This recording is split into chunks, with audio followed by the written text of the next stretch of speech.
Ich war sehr naiv, als ich diesen Dreh angefangen habe oder dieses Projekt, und ich bin eigentlich ganz froh, war ich so naiv, weil sonst hätte ich es vielleicht gar nicht gemacht. Ich war an der Universität St. Gallen und habe da 5 Personen aus ganz unterschiedlichen Ländern 7 Jahre lang mit der Kamera begleitet. I would like to welcome you to the University of St. Gallen.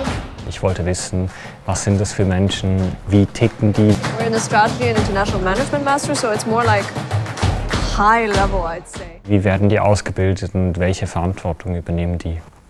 Die Besonderheit des Drehs waren sicher diese 10 Jahre. Eigentlich waren 5 angedacht, mit Covid wurden es dann 7 und wir haben insgesamt 10 Jahre an diesem Film gearbeitet. Das war sicher in dem Sinne speziell, dass wir nicht wussten, wohin treibt es unsere ProtagonistInnen. Das waren ja dann internationale Beratungsunternehmen und da wussten wir überhaupt nicht, ob wir da überhaupt dann drehen durften.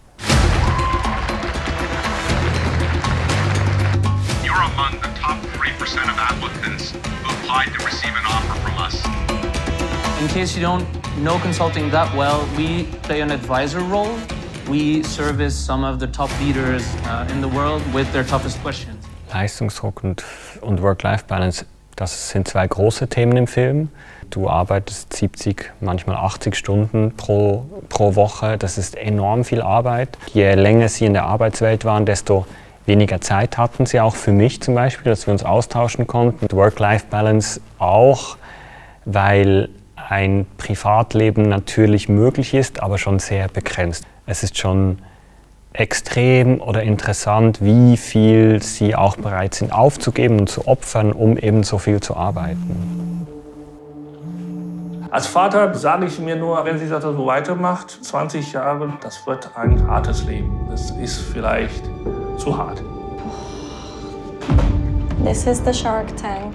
Es war immer wieder schwierig, in dieser Corporate-Welt zu filmen, weil die einfach sehr verschlossen ist. Du kommst eigentlich überall nicht wirklich rein und ich habe sehr viel mehr Wissen jetzt und ich durfte auch nicht alles zeigen. Es gab Zeiten, da waren ein paar nicht alle, aber ein paar weniger hatten wirklich auch Angst um ihren Job, glaube ich, ja.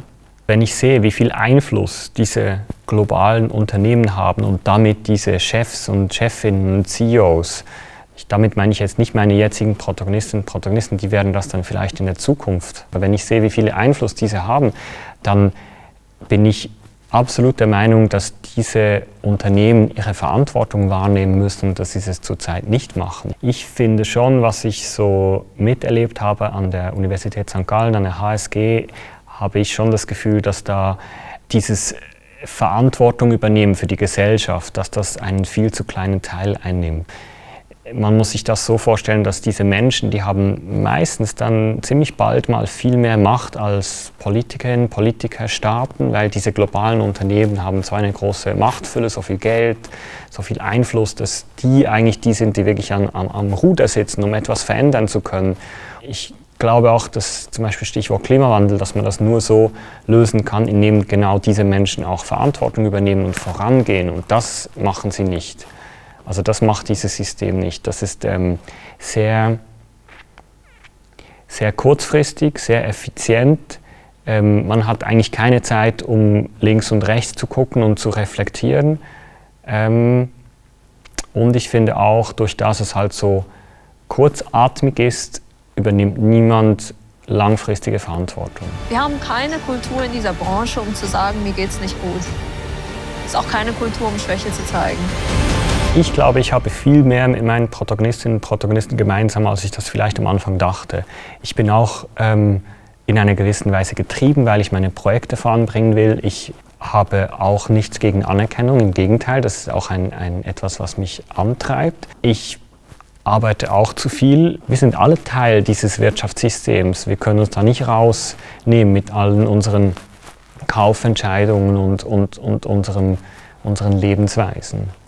Mir ist wie wichtig, dass man eben nicht geht und mit dem Finger zeigt. Und ich glaube, das ist auch etwas, was mir einfach wichtig ist, dass man nicht urteilt in dem Sinne, sondern dass man sie auch sprechen lässt und einen Einblick in die Welt hat.